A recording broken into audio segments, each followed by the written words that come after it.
Welcome back, everyone. We're going to be wrapping up day one of our summit with Ross Celino. Most law firms, honestly, they think like practices. Very few of them think like enterprises.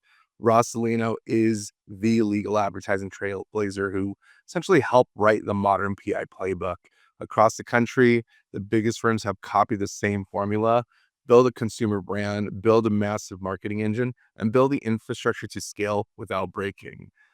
Today, we're breaking it down to see what it takes to create a firm that owns mindshare, captures premium demand, and operates like a serious organization, not just a group of lawyers sharing a bunch of overhead. So, welcome to the summit, Ross.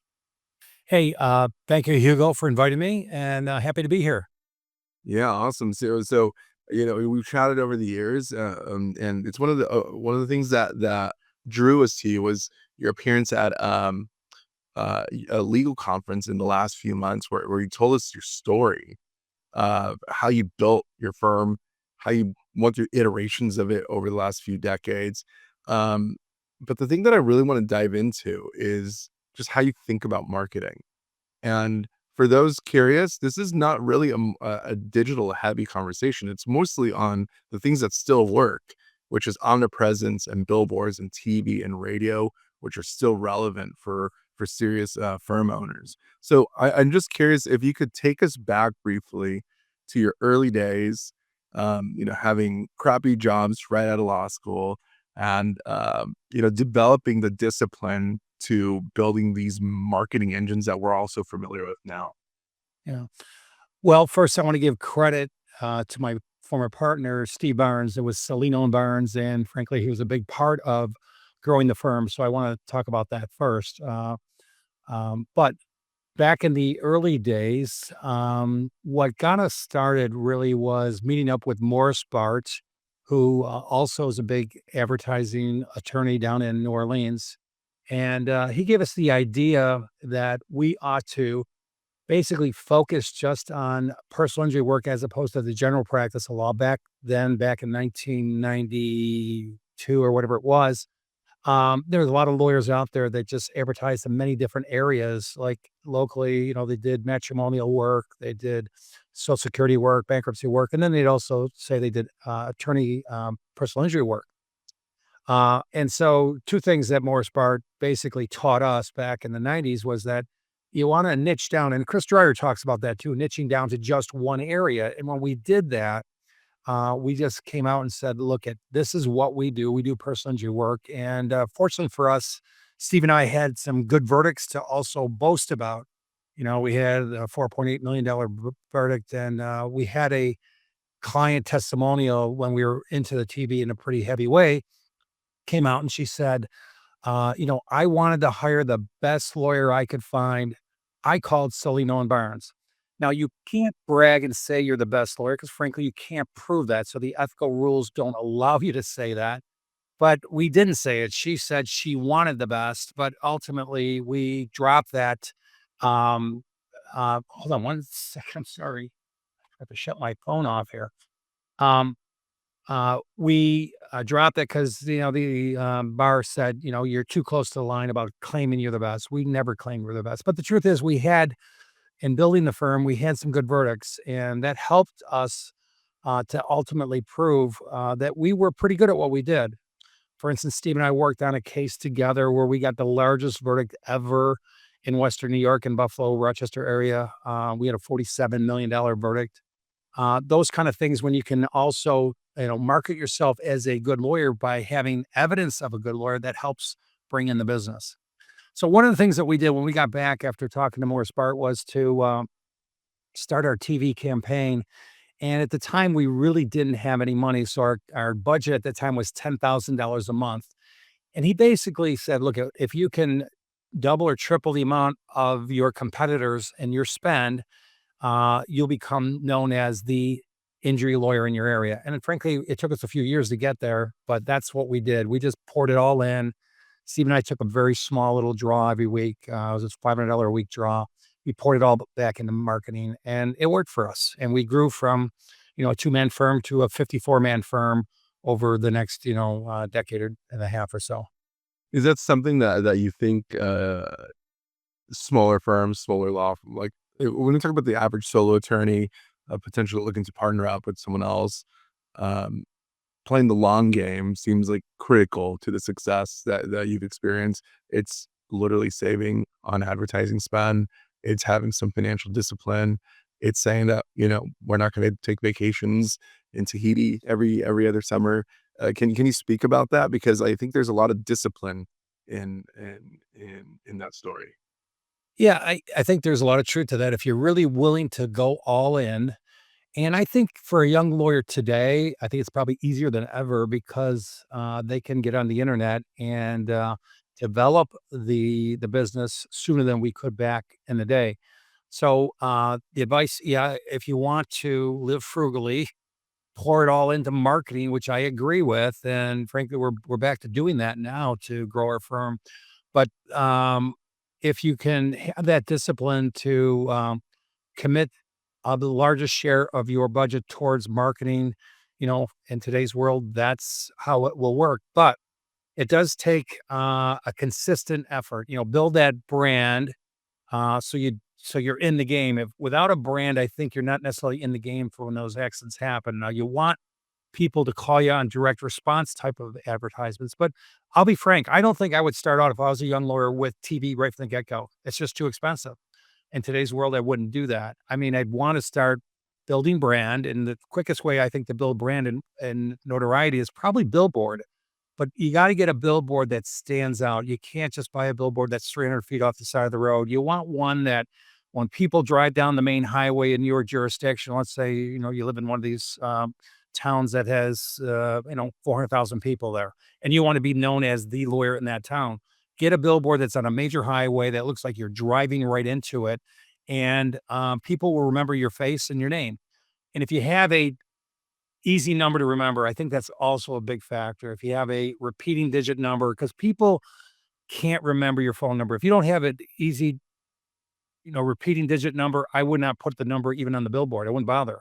Just build your brand, your face, and the firm name.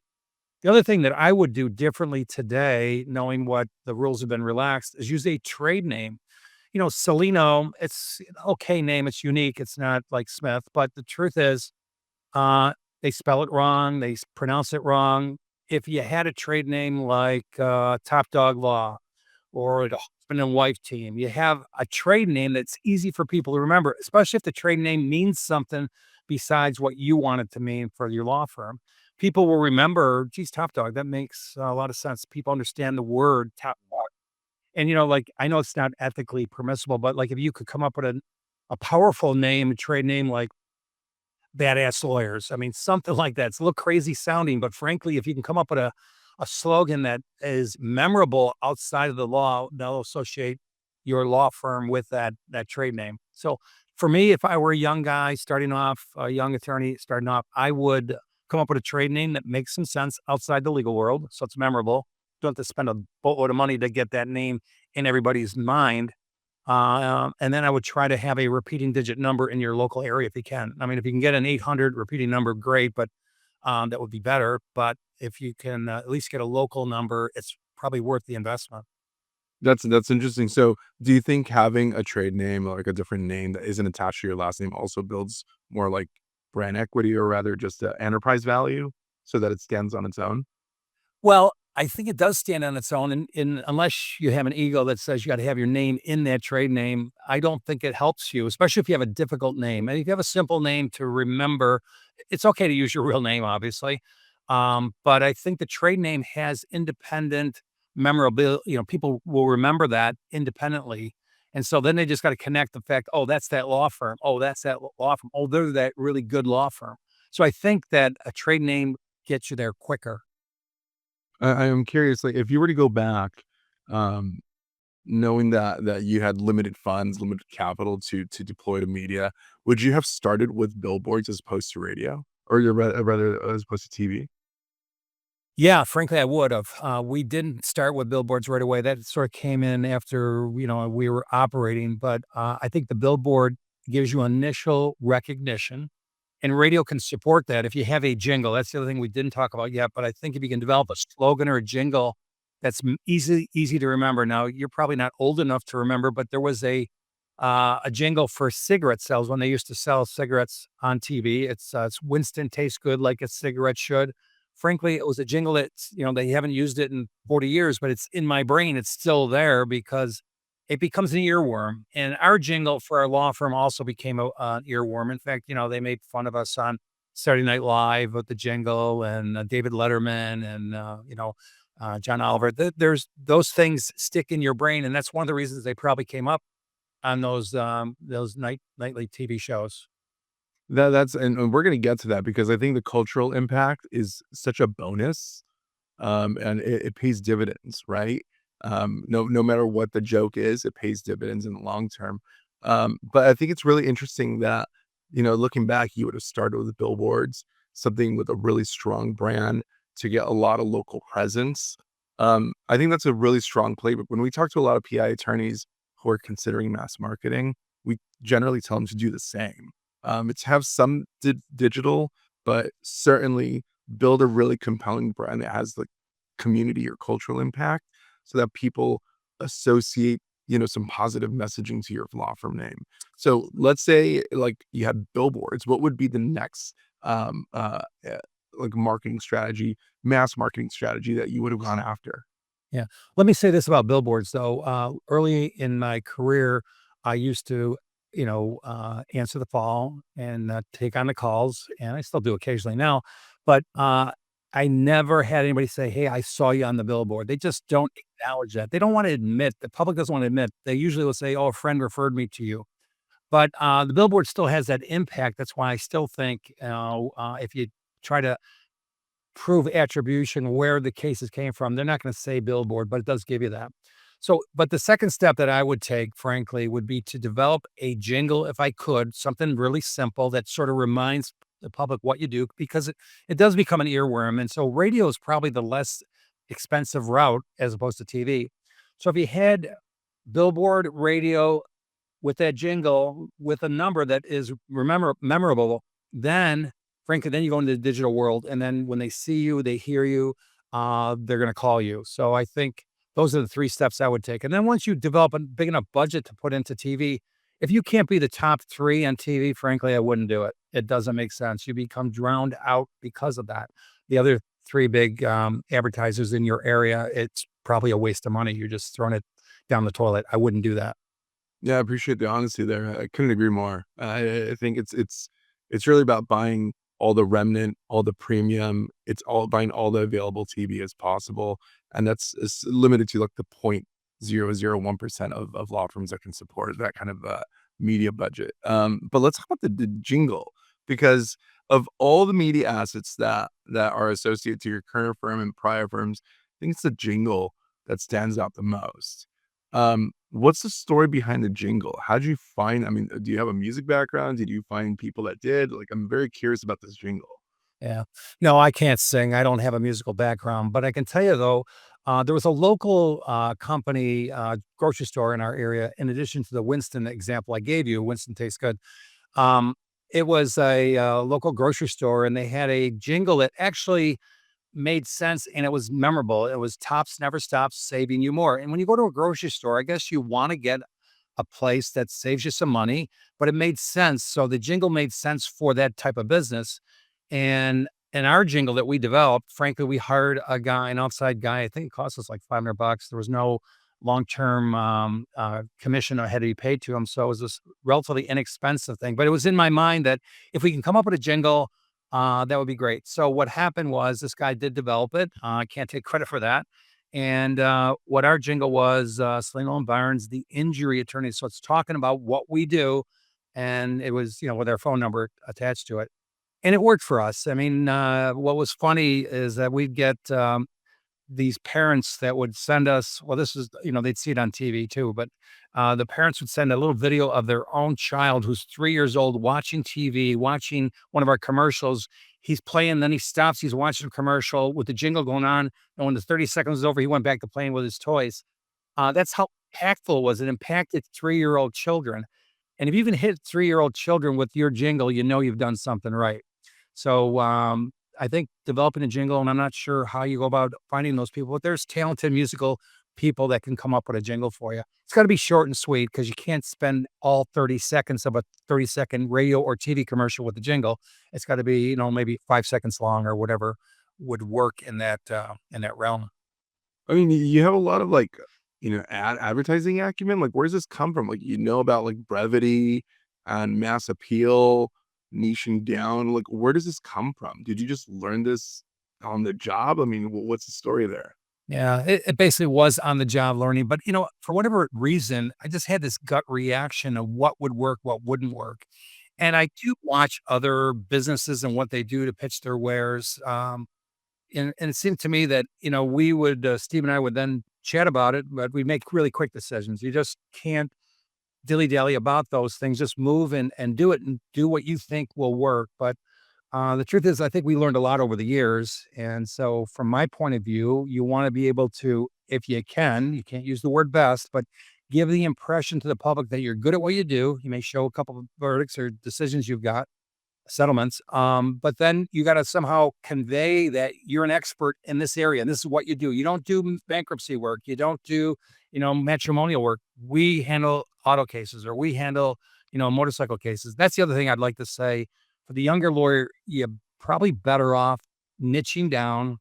And Chris Dreyer has a book on that, niching down to just an area. Like, for instance, if you wanted to handle just motorcycle cases, and then you become, oh, that's the motorcycle guy. If there's a way to develop that, or it's just slip and fall cases or truck cases. But I think niching down is a big, big way to get started quicker without spending a boatload of money to be all inclusive of all the different areas that PI lawyers typically handle. And I like how you reference a lot of your advertising tactics or things that have worked in the past for other consumer brands like cigarettes, like grocery stores. I'm curious if you can make reference to any law firms right now. You made mention to the husband wife law, Top Dog. Any other law firms that come to mind that you see, hey, they're doing it right. Like they're correcting some mistakes I would have made early in my career. Or any other examples that come to mind, whether it's digital, mass media, or both. Yeah. Yeah, there is. I mean, when we niche down from a general practice pitch where the other lawyers at the time were pitching for bankruptcy, social security, and personal injury, we would niche down to auto cases, or I'm sorry, we would niche down to injury cases. If you niche down one more step just to auto cases, for instance, and I know the worry is, well, the Waymos of the world are going to put us all out of business because they're safer. And frankly, I did drive one, or I didn't drive one. I sat in one out in San Francisco, and they are pretty amazing. I think they're pretty safe. It's good for society. But for the next 10 years, especially where I live, Buffalo, New York, there's a lot of snow. I'm not sure a Waymo will work in snow. But I think if you niche down further and say, hey, I just do slip and fall cases, and there's a competitor that frankly just handles auto cases, and his name happens to rhyme with car, and it works well. So the public associates this man with auto cases, and it works for him. So yeah, I think niching down is a big, big factor. And so we talk a lot about brand, but what do you think builds great brand? I know like omnipresence is big. You can buy omnipresence, but if you buy omnipresence with a bad brand, bad messaging, it's wasted dollars. So what is how do you know if a brand is or the messaging is right to invest millions of dollars into annually? Yeah. Well, that's a tough question. Brand is very, very important, and you got to make sure you give the right image to the public. And so the question is, what does the public want for auto insurance? For instance, out of the three big ones, State Farm, Geico, and Liberty, the only one that really makes sense is Geico. 15 minutes will save you 15% or more. People don't want to spend any more than they have to for insurance, for car insurance. They want the cheapest insurance. Frankly, Geico's right on. Every single commercial, they have this consistency where they say 15 minutes will save you 15% or more. Auto, I mean, for injury claims or auto claims or motorcycle claims, you got to somehow get that message across. This is what you do. I'm an expert at it. I'm very good at it. So if your brand development, either in radio or whatever digital pitch you make, can give that image that you're an expert, that you're really good at what you do, and this is what we do. This is the only thing we do. I think that's the best way to build a brand. If you make it omnipresent, we do everything in today's world, it doesn't work. For instance, doctors, if you need surgery to your knee, you're not going to go to your general practitioner. You're going to go to a expert that handles orthopedic injuries. And so the medical field and the legal field are alike in that regard. I'm curious, so let's kind of recap the learning lessons so far. So if you were to do this again, you know, 2026, you'd invest in strong brand, strong vanity number, start with billboards, foray into radio with your jingle, and then move into digital. I think that's a really awesome trajectory. What's a fair timeline for someone to sit and wait for results? Because yes, there's some direct response, but there's also like marination of brand, omnipresence. We talk to attorneys all the time who want quarterly results, semi-quarterly results. Like, walk us through what is the timeline for these things to marinate. Okay.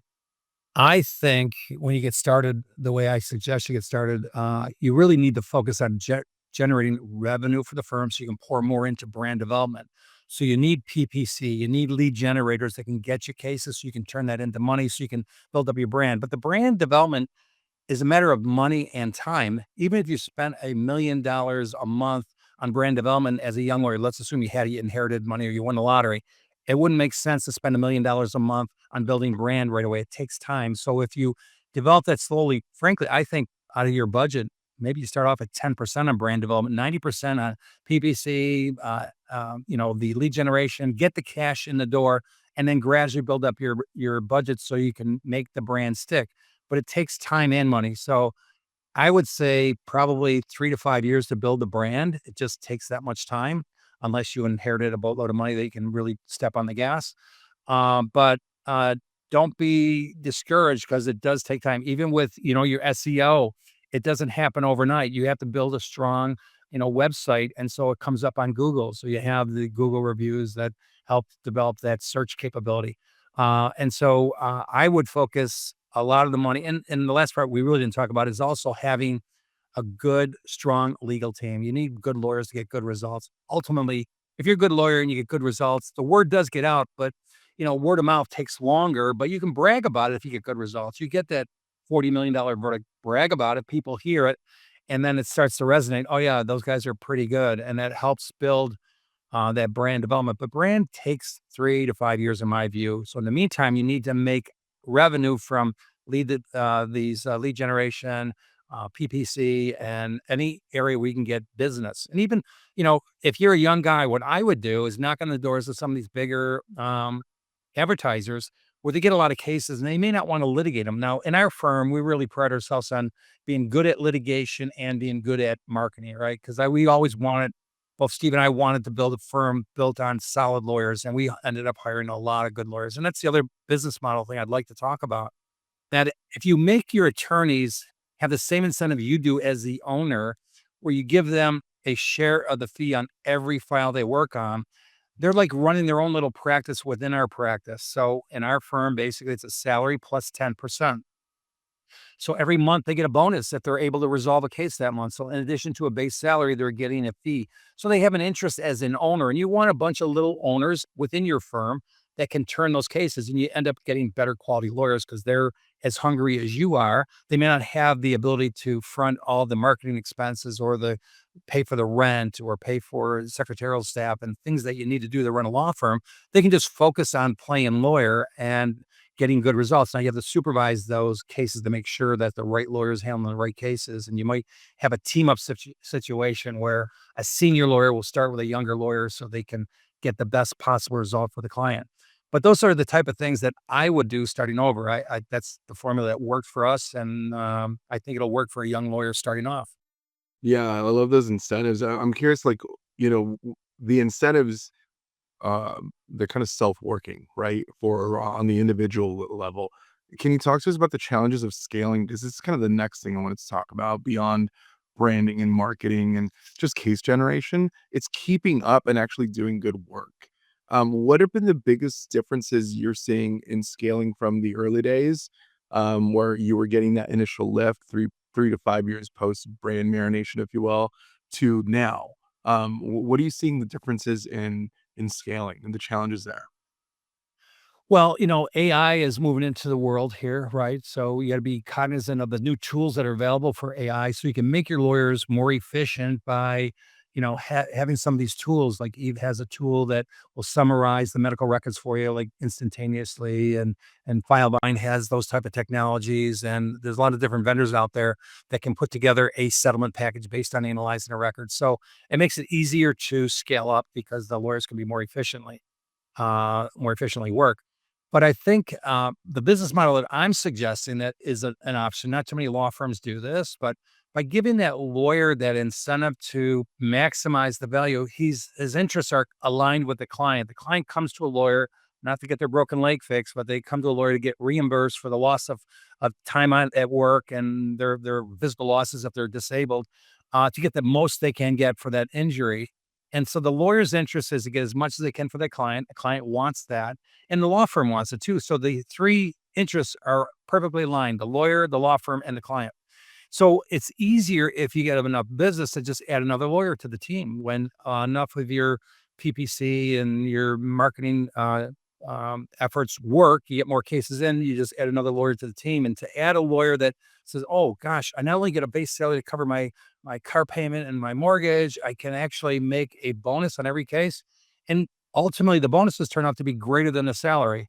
And so they get excited. When a lawyer can make $600,000 a year on a base salary of 100 grand or $150,000, they're going, "Wow, I like working here." And you don't have the turnover. So to grow a firm, it's easier to grow it with that business model. Not everybody does it that way, but it's the way I believe in. I think it's aligned perfectly with the client's interests, and I think it's easier to scale and grow as long as the business comes in. Yeah, it's better to own a smaller percentage of an enterprise than the totality of something that is inherently capped, right? And so, I am curious, you did mention AI, services like Eve. I mean, they're everywhere. I don't know of a law firm not considering using them. Ha ha Tell us about intake and just, general operations, how things have changed, over the years in handling, potential client issues. Yeah. Yeah, intake initially, frankly, Steve and I, when we first started with 2 lawyers, we did our own intake, and we continued to do that for a number of years, but developed an intake department with some really skilled people. Basically, you need somebody in that department that has empathy for the client. Client's calling, and they're hurt, and they don't know what to do, and you need somebody that has an empathetic voice and can listen. And they don't have to be lawyers, and frankly, I think you're better off not having lawyers on your intake department. Now, ultimately, if a client insists on speaking to a lawyer, there's a lawyer on call every single day in all our various offices to actually maybe handle more in-depth legal questions, like cases against municipalities and issues like that, that the intake staff's not capable of doing. But if you have an intake department that can actually screen through the calls, because frankly, there's a lot of people that call that really don't understand what we do, and sometimes they think we're just gonna help them fix their, banged up fender that somebody got bumped into, and, it's not really what we do. We're here to help them for an injury claim, but you still gotta talk to those people in a reasonable way, and an intake, staff member can take that call and guide them and then, go on to the next call. So developing an intake department, I think, is really critical to running an efficient law firm. And then the other thing it does, it allows the lawyers to spend more time working the cases. Because if they're on the phone that day, if that's their job that particular day, they're on intake and they're screening the calls. Frankly, on the calls that come in, maybe 1 out of 10 will be a real case. You'll get 10 calls and 1 or 2 is a real case. Those other 8 or 9 people, I want to talk to them respectfully though, and let them off softly. So if they do have a case down the road, they say, "Oh yeah, I talked to Celino's firm. They're nice. Yeah, I'll call them again."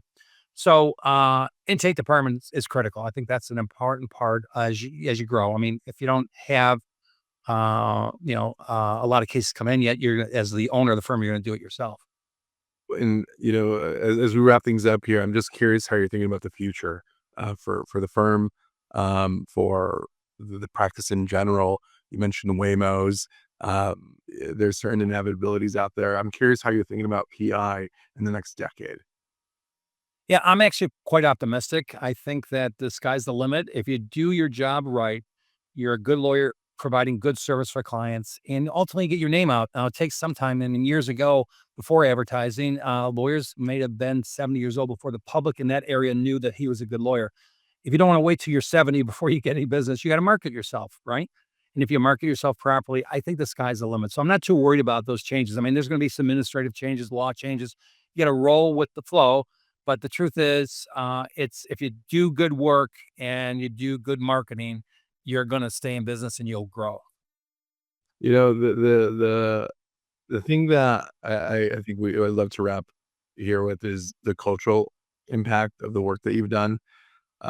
You're probably the first and last guest we'll ever have who's been parodied on Saturday Night Live, John Oliver. I mean, just a few days ago on The Daily Show. Tell us how that's impacted the law firm, how that's impacted the culture of your teammates, of your employees, and just the advertising overall, and ultimately the bottom line. Because I think that's something that you know, not many of the other PI titans have. I don't know any other PI titans who've had that like ubiquity turn into cultural embracement. Yeah. Well, we were lucky, and Saturday Night Live picked us up, David Letterman picked us up, John Oliver picked us up, The Daily Show picked us up. Those type of things really do move the needle. It puts you in a different category, and so the public, even though they're making fun of us, they know it's a comedy and that type of thing. And they had a Broadway show for Celino and Barnes, they had that too, and frankly, I took my mother to one of them. They showed it locally. Now, she didn't like it the way they made fun of us, but the truth is, all those type of things where you're not pitching yourself, somebody else is either talking about you, whether it's in a funny way or not, it doesn't really matter. But I think what it does, it helps build the brand. It becomes, iconic in many ways that people will remember you because of those programs. So we're lucky that we were in that position to have, those TV producers do that. So I'd say if you get there, obviously you take it. But what's happening now with the younger lawyers, like, if you see Mark Breyer on a husband and wife team, he does his own little social media stuff. He has a big following. People follow that. I know his business has grown dramatically, probably just the way he markets himself on YouTube and Instagram. So, I mean, there's more than one way to skin a cat today because of all the new technologies. And I think if you embrace it, the future looks good. The future does look good. That's great, and, we'll leave it at that. This has been a fantastic conversation, Ross. Thank you for sharing your insights. I think the big takeaways on how you would have done things differently is gonna be really appealing to your viewers today, so thanks for your candor there. And that being said, that wraps up, day 1 of interviews. So we'll be returning with, myself and Andrea Ferrer to do some final remarks and some Q&A because we've got a lot of Q&A in the chat right now. And that being said, we'll be right back.